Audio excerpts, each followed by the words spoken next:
morning, everyone. Today I'm glad to present one of my friends and colleagues, Dr. Micky Rakotondrabe. Dr. Micky is an associate professor with habilitation to direct research at the University of Franche-Comté, which is member of the University Bourgogne-Franche-Comté in Besançon, France.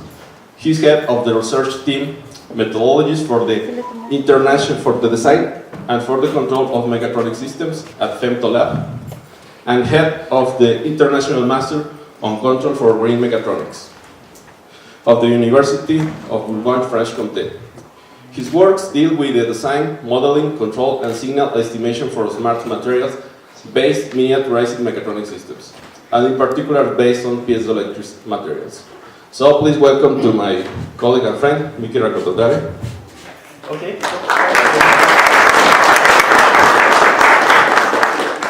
Thanks everyone for inviting me here to give a presentation and to spend some days here at CIO.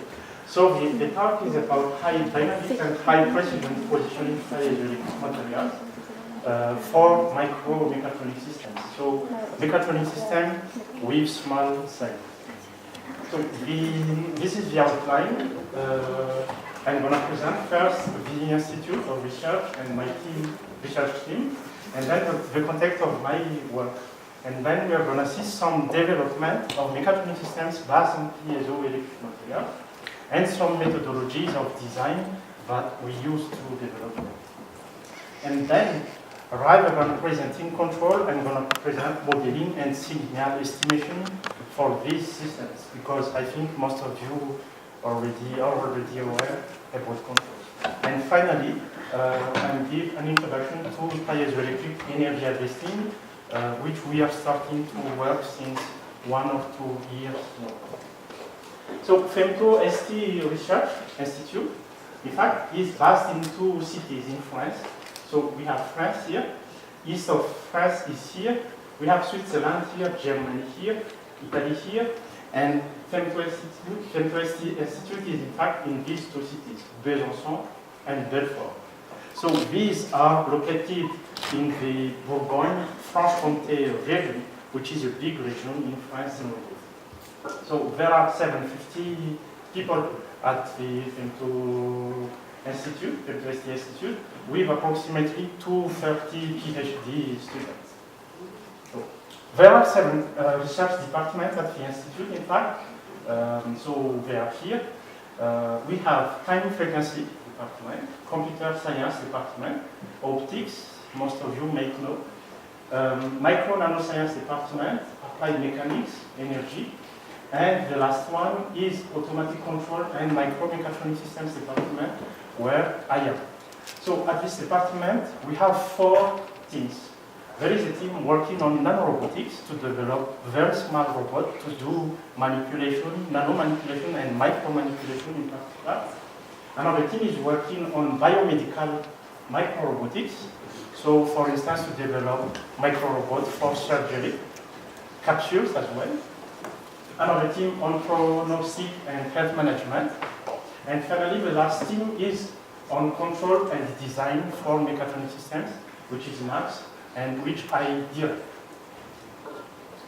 So the MAX research group it stands for methodologies for automatic control and for the design of mechatronic systems. So we are working on the development of mechatronic systems for small scales, to do tasks at small scale. And we are working on control theory and the adaptation of control theory to these systems as well. So I'm going to give some very rapid work in that team.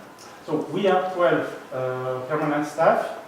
There are approximately 15 every year of fellows, including PhD, postdoc, engineers, and internship students. And regarding the control part, in fact, so we are working in 2 architectures. The first one is feed-forward control. So we do control without using feedback control. This because there is a lack of sensors in micromechatronic systems due to the small size, due to the required performances which are severe to do measurement. There is a lack of sensors. So we are working on the feed power control by considering properties such as non-linearities, load damping, and the difficulty to measure the very high ratio noise over signals, and so on. Regarding feedback control, we adapt existing feedback control such that they can work with micromechatronic systems and with mechatronic systems at small scales. In particular, we should consider uncertainties in the modeling. We should consider, of course, the non-linearity, the badly damped oscillations, and so on. We should consider the fact that there is a limited number of sensors for these systems, and so on. So this raises many challenges in the design of feedback control. Another feedback control that one of our colleagues at the Max team is doing as well is the fourth Hamiltonian approach. So to do modeling of mechatronic systems, you can use, for instance, transfer functions, which are dynamic gain that changes over the time, so over the Laplace variable as well. You can use as well state space representation. So the modeling is based on internal state of the model. And here the approach is to put in advance the energy of the system, the total energy of the system, which is the Hamiltonian things. So when having such energy-based modeling, in fact, they can use, very interestingly, energy-based feedback control to improve the performances, for instance, to stabilize the system, or just to prove the stability of a feedback control. So that is very, very interesting. So here the energy is the Hamiltonian, but you can use a different energy by doing a transformation, Legendre transformation. So these are videos of some results at the Max teams in collaboration with external laboratory or in collaboration with internal teams as well. Here is a microgripper based on electrostatic principle, and this is used to manipulate and to characterize DNA. This is with collaboration with links in Japan. And this, in fact, colleagues did the Port Hamiltonian technique to model the micromanipulator and the DNA itself, and then use control techniques to manipulate very correctly the DNA. In this example, which is in collaboration with UTA in Texas in past time, the aim is to bring a very small lens, put the lens inside this holder, and then put this holder along this rail. And then having another one further, we should put this with a very exact distance relative to the other one. And this is in fact integrated in a package, and this can be used as sensor, for instance, to characterize gases. So our work, our contribution here, in fact, was the development of the micromanipulator, the microgripper, based on sponge material, and then the control of such microgripper in order to put very precisely this holder inside along the line. So these are past results, and we are now having other development and applications ongoing at the. So this is a list of collaboration, international collaboration outside France of last year, as you can see here. And these are projects where we were involved last year. So we have European project, national AMR project, and regional and local project as well. So now, the context of my work itself. So my work is with regards to piezoelectric actuators in order to develop microgrippers, microrobots, and systems in general to do tasks at the small scales. So the two above are some examples. These are work outside. So the idea is to present what are the applications of piezoelectric actuators. Here, for instance, we have two cantilevers. This is a micro gripper, which is a small gripper, and each one of the cantilever is actuated with a piezoelectric actuator, such that you can bring this rail, this holder of a lens along this rail. This is another example we developed at the department in collaboration with another team. So, in fact, you have here an endoscope. So, from the external, you bring laser beam to the end of this endoscope, such that you can bring that laser nearby the vocal cord. And then, at the extremity of this endoscope, in fact, we've developed a micro robot, as you can see here, that is going to orient the laser beam towards the vocal cord that will be treated. And these are other applications of piezoelectric actuators, as you can see, how this drives atomic force microscope, diesel fuel injectors. So why piezoelectric actuators are very recognized? Because they offer high bandwidth in excess of 1 kHz, which is interesting for us. High resolution, down to nanometer of positioning resolution. High force density for certain piezoelectric materials, in particular ceramics one, PZD, lead the ethanol. Ease of integration because they are powered with electricity, so you can easily develop systems with them, contrary, for instance, to thermal actuators where you need to heat first. And low consumption. At steady state, current is almost zero. But in counterpart, you have some limitations, in particular low deformation for PZT, in particular, PZC ceramic, and very good. So, regarding my work, in fact, so I'm using these piezoelectric materials in order to develop mechatronic systems working at small sizes. Sorry. So I'm doing design and development, modeling, how to measure signals inside these piezoelectric systems, control, feed-forward and feedback. Feed-forward means control without sensor, feedback. And nowadays we are extending the results to energy harvesting and smart matter as well. So other challenges that should be considered as well when we are working with piezoelectric actuators are the non-linearities. We are well known on non-linearities, in particular on hysteresis. Creep as well, which is a drift when you apply a brusque input, a step input in particular, and bad oscillation in many of piezoelectric structures. So these have to be considered when we model and when we control or when we do signal estimation inside these piezoelectric systems. So now I'm going to present some design and development and some methodologies of design as well. So most of our works are based on piezoelectric cantilever. Here we have a cantilever and we have another cantilever. So we have two cantilevers. If you apply a voltage to one of the cantilever, it's going to bend. And you can apply two different voltages for the two cantilevers, and therefore you're going to have a gripper, a micro gripper, because this is small scale. And by controlling this one in position and controlling this one in force, you can pick, transport, and place a very small object, as you can see here, very precisely. And there were different versions of such piezoelectric microgripper that we have developed from here to here over the several years.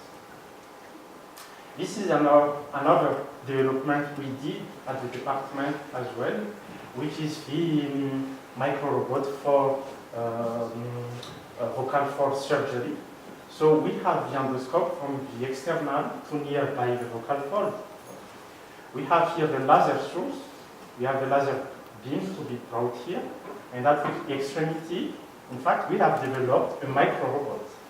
So the specifications were the micro robot should be within 1 cubic centimeter, which is very, very challenging. The micro robot should perform tilt into about 2 axes. Y and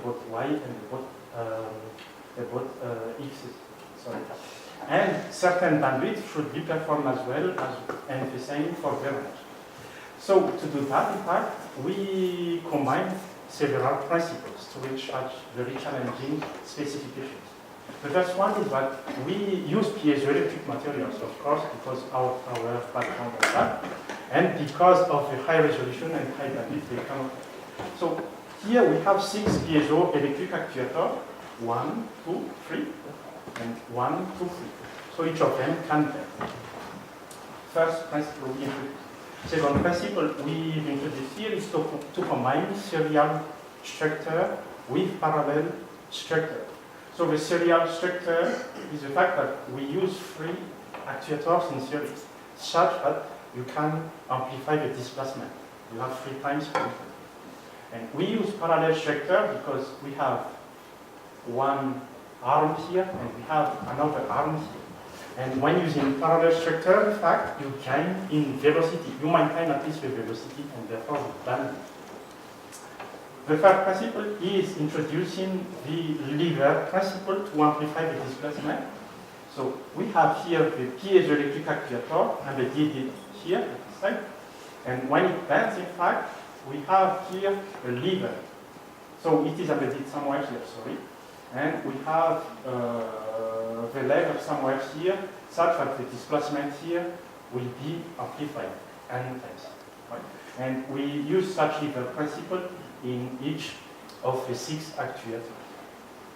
And finally, the last principle we use here is in fact the well-known Agile A architecture in robotics, which is going to transform the linear displacement into angular displacement. So the Agile A structure is here, in fact, which is going to transform the linear displacement from the last cantilever into 2T. Alright. And to fabricate this, which is very, very challenging as well due to the small sizes, we were inspired by the technology developed by Robert Wood in Harvard. He used such technology to develop micro-drones, and here we use this technology to develop this micro. So the principle is to combine piezo, carbon fibers, and polymers as components, to realize them with laser in planar, and then to fold them in order to have a 3D structure. So we did experimental results in the realized experimental characterization in the realized microrobot. So we have plus minus 45 degrees in range and in excess of 200 Hz in bandwidth, which is very, very fast. So nowadays there is a company being created in this one by the PhD student who work on this work. Another development we are doing is going farther in size, so smaller and smaller. So in piezoelectric actuators, there exists in the literature 2 technologies of application. The one is in this side, we buy bulk, which is PZT bulk in fact, and then we structure this in order to have the shape we would like to have, cantilevers or whatever. So the main interest of this bulk technology is that we have high force density, we have high stiffness, of course, and therefore high bandwidth as well. And this is low cost, in fact, because we can buy very not expensive. The bulk and the fabrication is not difficult because you're going to do this with saw. However, the limitation is that we cannot go down in terms of size. Generally, in the thickness, we can go down to 100 microns. And then we cannot go further. The second technology of fabrication in piezoelectric materials, actuators and sensors, is the growing process. And this technology is called thin films, in fact. And materials that are used for these are PZT salt gel, which are liquid initially, nitrile of alumina, and so on. The advantages are that you can have very small sizes of actuators for this one, But unfortunately, the resonance frequency and therefore the bandwidth is low, very low relative to that of the bulk technology. So what we did is in fact to take bulk technologies and then to find a microfabrication process such that we arrive in smaller size and we in fact reach these dimensions, which is between thin film technologies and bulk. So these are examples of cantilever we've developed. Length is 5 millimeters, sorry. Thickness can go down to 30 to 50 microns. And then we took these cantilevers, piezoelectric actuators, to develop much more complex structure. This is a Cartesian structure system, which can move along Z, along X, and along Y, as you can see here. The total dimensions of the active part is 7 millimeters by 7 millimeters. So we can use, for instance, this structure to do micro manipulation, micro assembly. We put a very small object here. We take a piezoelectric microbeaker that's going to manipulate this micro object that is put here, and then we can combine the movement of the microbeaker with the movement of XYZ, Z of this movement, such that we have more performance. Another development as well is hybrid piezoelectric systems. So before we've seen the piezoelectric cantilever, we apply voltage and then we get displacement, so by bending. And generally these actuators are based on at least 2 layers with different materials. One is PZT, piezo, therefore, and another one is passive, so non-active material. So, in fact, this works like a bimetal principle. So, we, in fact, introduce here a tech device, thermoelectric device, in particular that uses the Peltier effect, in order to excite the actuator in temperature as well. So here we have 2 input control or 2 driving signals for the actuator, the voltage, piezoelectric effect, and the temperature that we control with the tech device, thanks to the thermal effect, so the bimetal effect. So the performances that we got from here is in fact high resolution and high bandwidth from the piezo, and higher range of displacement thanks to the temperature bimetal. So now we start to use methodologies of design to develop piezoelectric actuators as well. Rather than doing trial and error, we are looking for methodologies in order to find the optimal design. So one of the results is based on performances inclusion theorem, which consists in saying that if you have 2 transfer functions with the same structure, so the same numerator of degree and the same denominator of degree, so if each of the transfer function is interval, and if each parameter of the first one is included close by each parameter of the second one, so the time domain and the frequency domain performances of the first one will be bounded by those of the second one.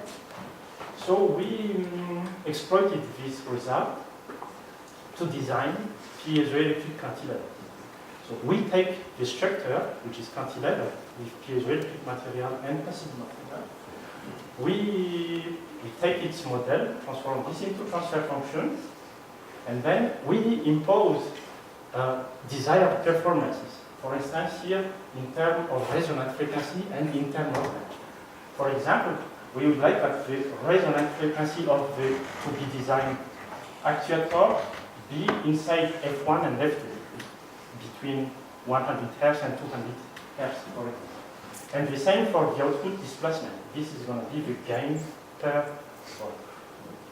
So by applying this, we can find the geometrical parameters, so the dimensions of the to-be designed actuators, such that the model here be included by the model here, parameter by parameter.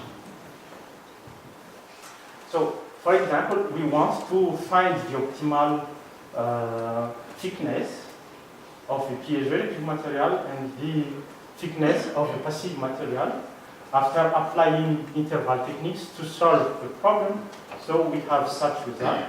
We have here the range of research for the first thickness, and this is the range of research for the second thickness. And blue is the dimensions that are sure to be to ensure these specifications. So if you take any dimensions within this blue result, you're gonna satisfy this desired performance. So we realize, in fact, some example from this result, and then we tested the frequency domain. We characterize the frequency domain of the design level, which satisfies the desired performance. Another methodology of design we developed is the redesign, still using interval techniques.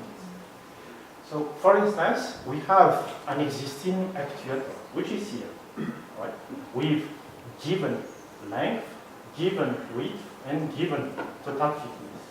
We would like to redesign this one such that the new actuator have less value in terms of geometrical parameters, so smaller size, but better performances, higher displacement, and higher resonant frequency. So this can be transformed, the problem can be transformed into an equation problem. As you can see here, dimensions here minus dimensions here, less than 0, for instance, or conversely, dimensions here minus dimensions here, higher than 0, and the same for the dimensions. And this inequations problem can be transformed into interval problems, because inequation can be transformed into intervals. And then we have now the following problem: find the geometrical parameters dimensions such that intervals that was equivalent to this be included by this within this interval 0 to plus f. And the same for the rest of the conditions.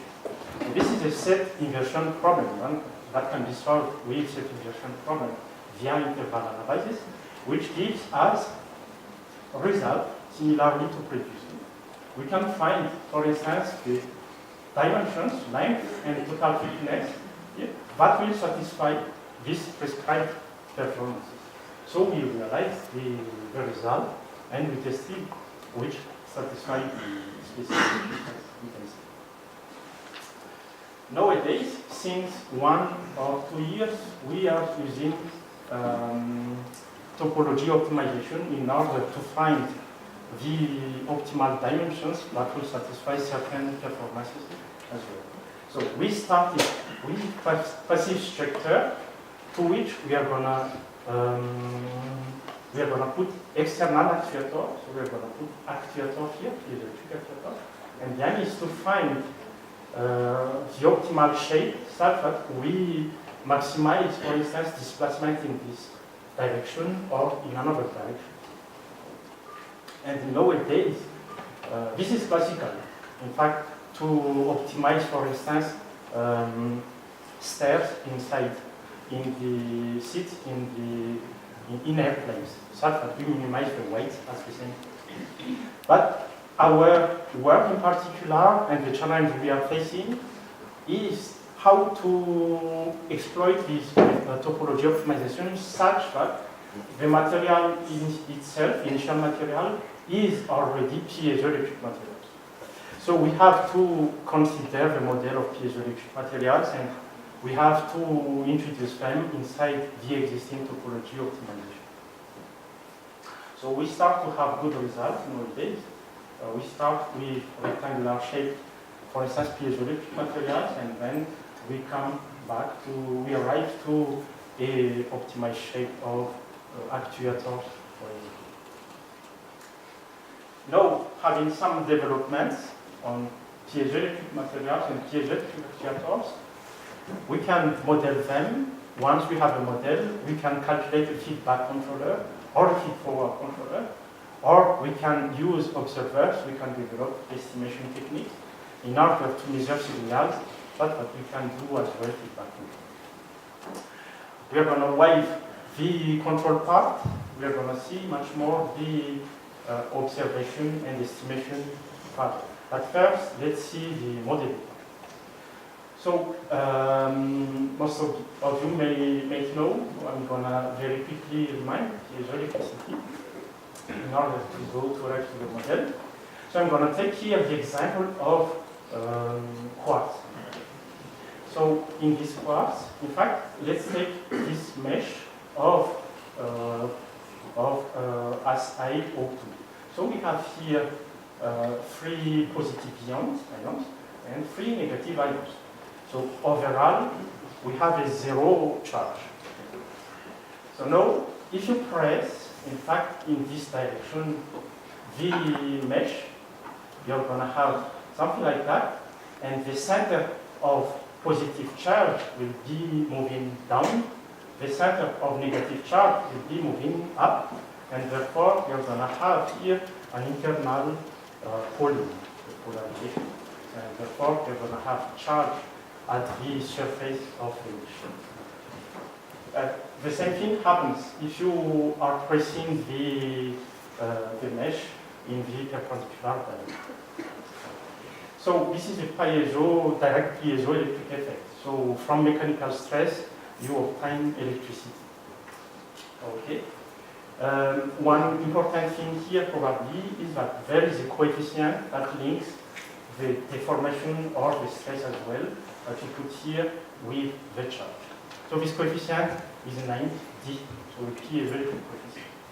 So here you have the same direction. You can say that the coefficient is D3, 3 or D1, 1.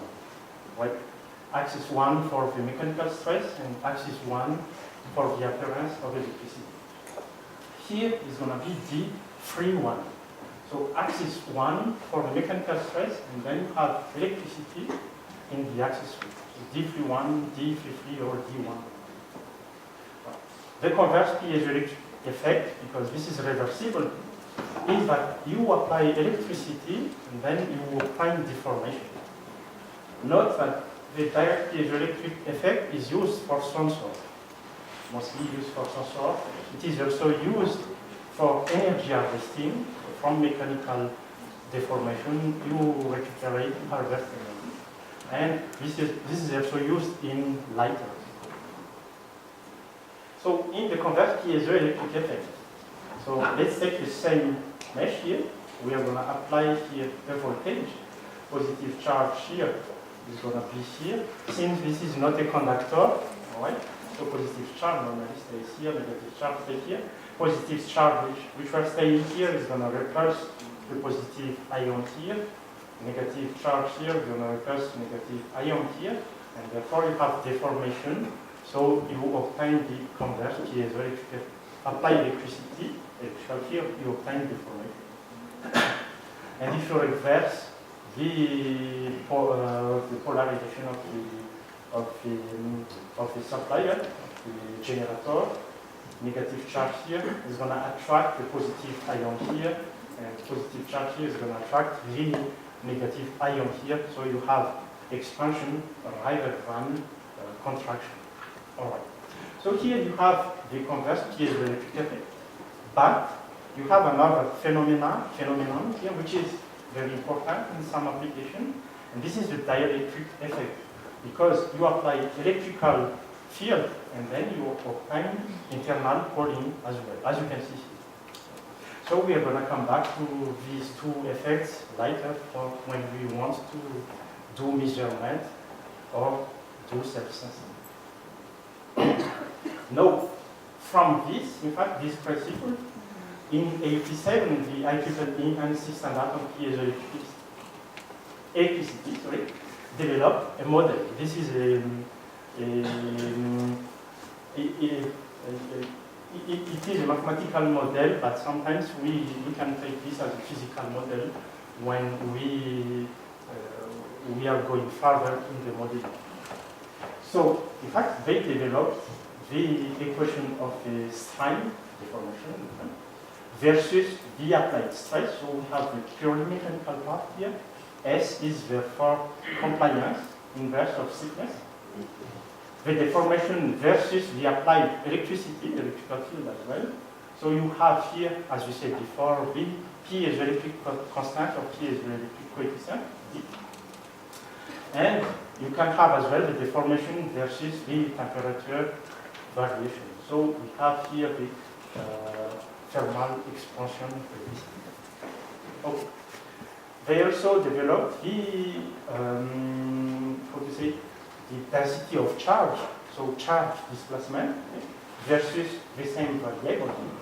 So here again we have the same coefficient, the same piezoelectric coefficient for the direct piezoelectric effect, and for the converse piezoelectric effect, as you can see.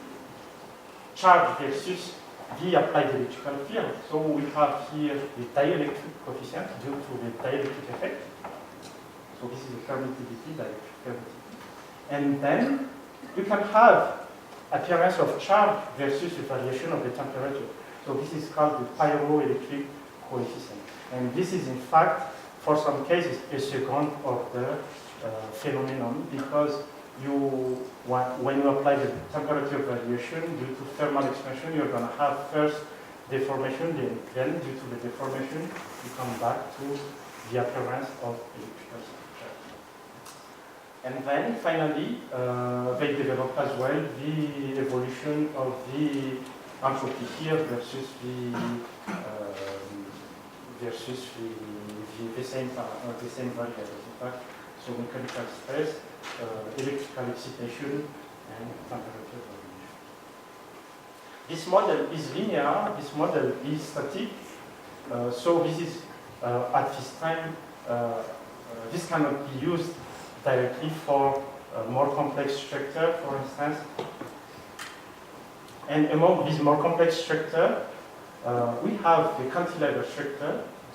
The principle is that you have the parallelepiped, the same as the one used here. Right? And then to this you are going to glue a passive for non-active, non-piezoelectric materials.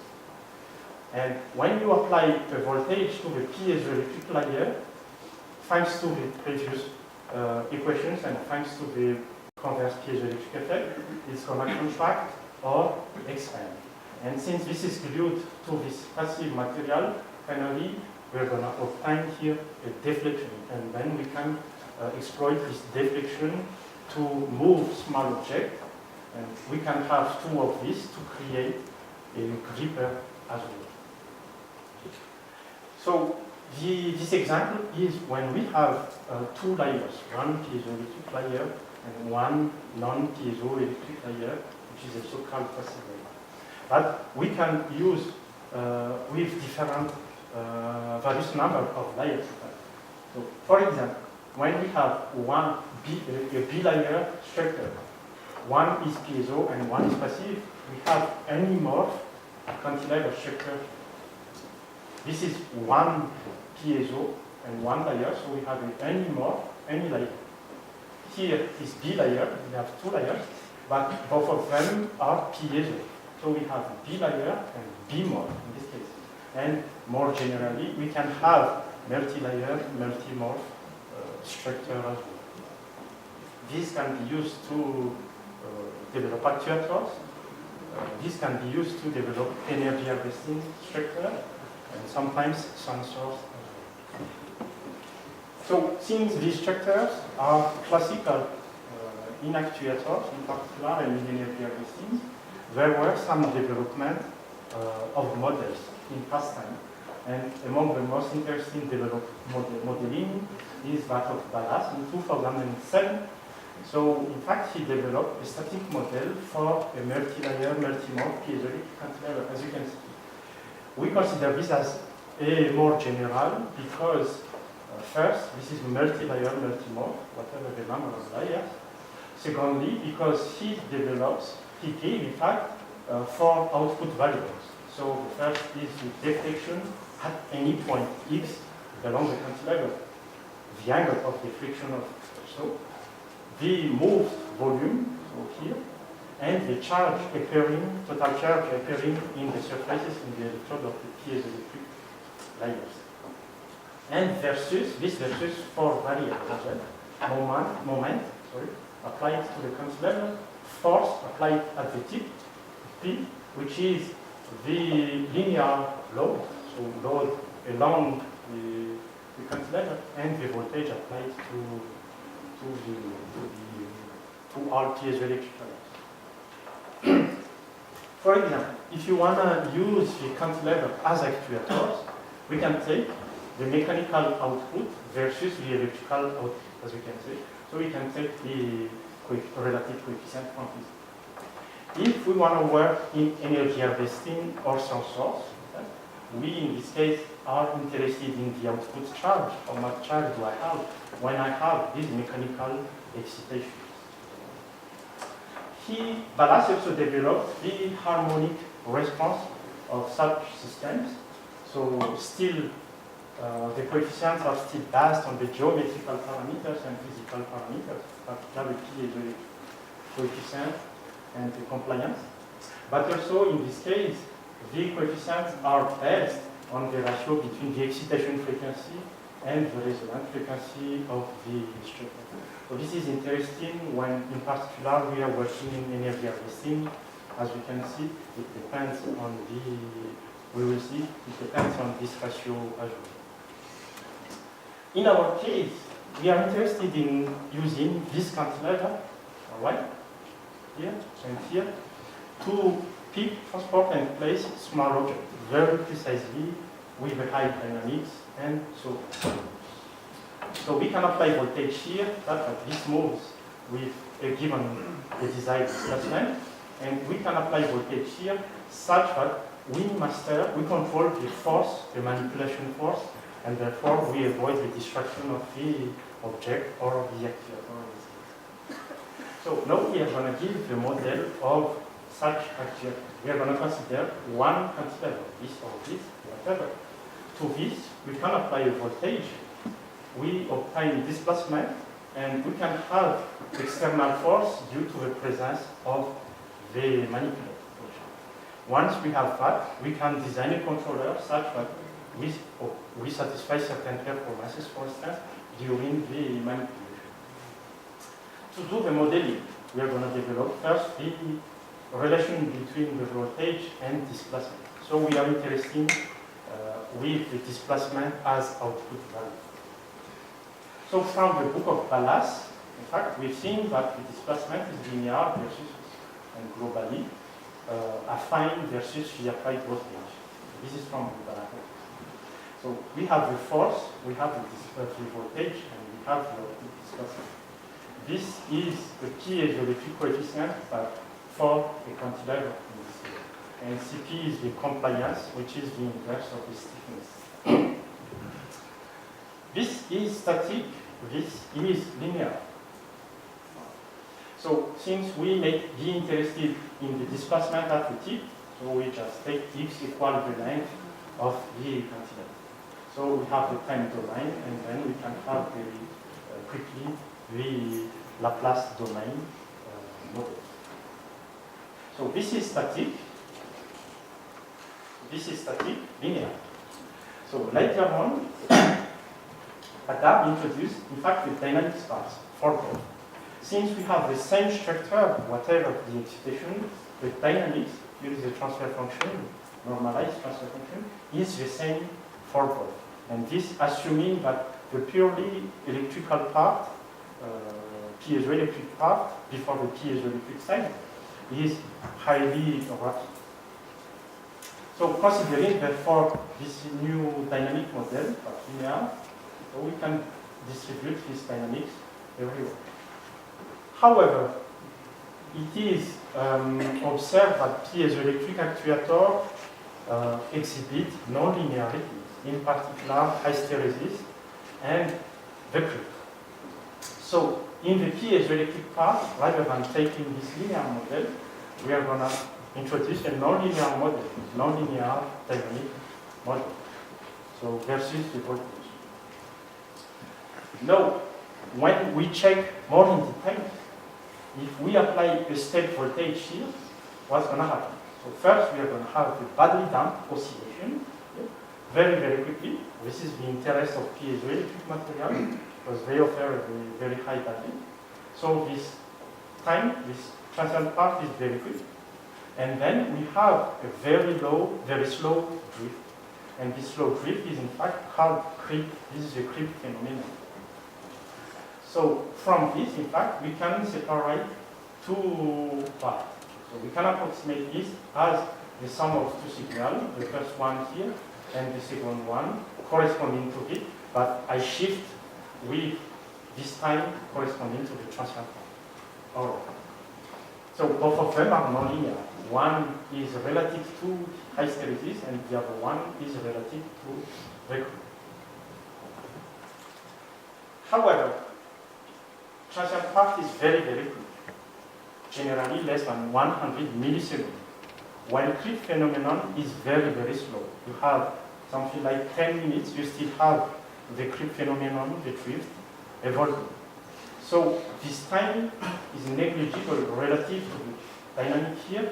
So we are going to have this dynamics of the creep dominant relative to this transient part. So we can widen this part. So we are going to have this. We can remove the delay. So now, there are two ways to model the creep. 5 minutes?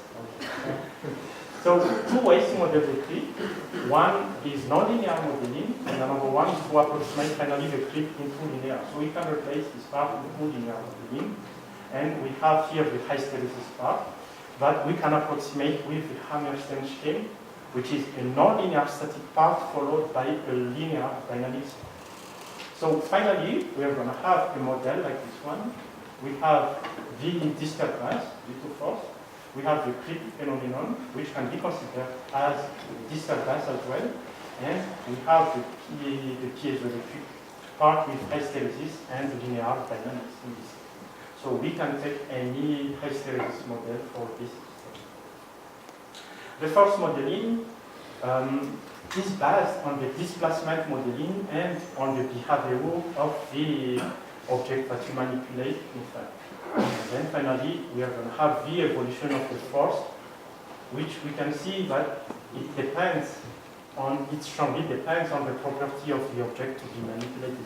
So when we consider the feedback control of a force, for instance, it is important to consider the property of the object to be manipulated. Or at least we can design a robust controller valid for a range of manipulating the object. So now, having a model, we can discuss about the signal estimation.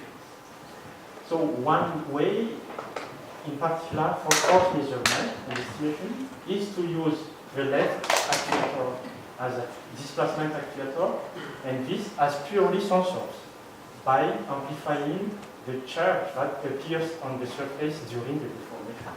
But unfortunately, the right cantilever is not an actuator, so you cannot control the force in this way.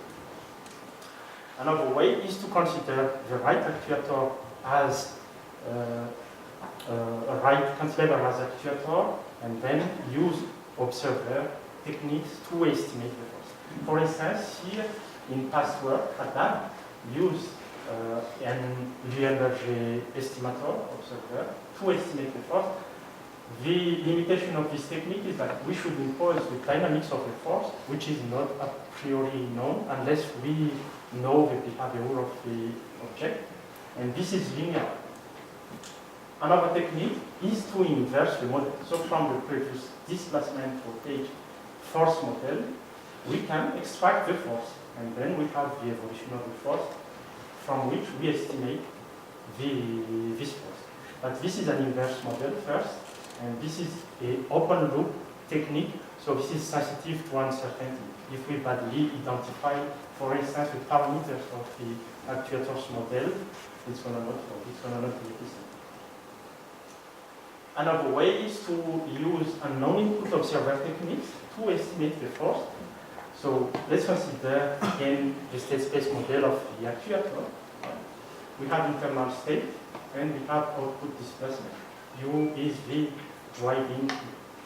So we have known input here and we have unknown input here. So the principle is to employ first classical estimator to estimate state signals and electric signals, assuming that the unknown input is known. And then from the new known signals, that is the measure displacement and the driving voltage, and the estimate this state, we can employ a state observer to estimate the force. And finally, from the estimate force, we can again put this as the force to be for the state estimation. So these techniques work fine, but all these observers depend on the measurability of the output displacement, which is not necessarily the case. So the last technique we were developing is the self-sensing techniques. This doesn't require the measurement of the displacement to estimate the force, and even we can estimate the displacement by using this one. So self-sensing means that we use the actuator as its proper sensor. This already exists in magnetic actuators. In DC motors, for instance, you apply current, you apply load at the output, you have the current modified, and from the measurement of the current, you can estimate. So self-sensing in piezoelectric actuator exists since long time for damping vibration. So for high frequency. But it loses its efficiency when you work at low frequency.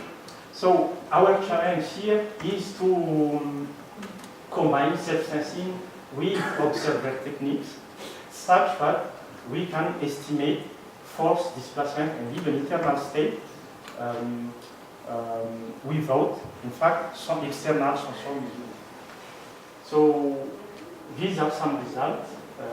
We've used this to estimate displacement and force at the static level, but also at the dynamics level. And finally, to finalize, we are working on energy harvesting, to harvest energy from vibration in particular. There are many work in piezoelectric energy harvesting, but our approach is in the optimization of the mechanical structure itself by using topology optimization and by extending the planar optimization into volumic optimization. Thanks for the time.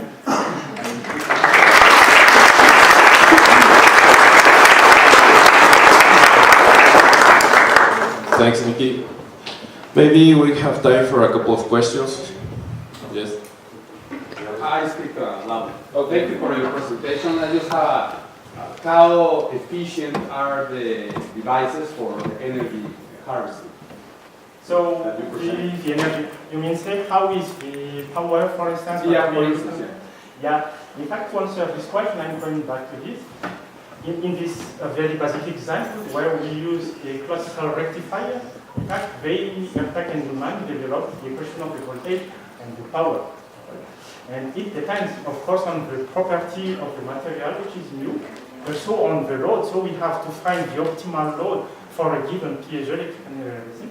And of course, it depends on the electrical converter that you put here, because it can consume, and certain use are certain can consume very highly. So, in fact, to answer this, initially the aim was to, more in general, to use piezoelectric energy harvesting to supply MEMS, so miniaturized system, because the power is very small. Yeah. But it seems that it's not sufficient, even for MEMS. So people are now going to a little bit larger dimensions of the harvester in order to have larger power as well, and therefore to supply still miniaturized systems. There are many works on this research. I would say if you are going in small sizes, nowadays it is still challenging to have sufficient power. However, in big size, it is efficient, which is what our goal. Applications in big size, for instance, researchers developed, introduced piezoelectric materials underneath the road. And when a car is going through, it's going to vibrate, it's going to deform the thing, and the power from this is used to supply the light around the road. Yeah. So it's efficient when you are in big size, but in MEMS it is known to be challenging. Our work is at two levels to supply sensors in cars. Size of the adversary is something like that. We try to be sure that we have enough power. And the second application is to power geo-tracker, tracking devices for animals. Thank you, Micky. So we don't have more time, but please thanks again to our speaker.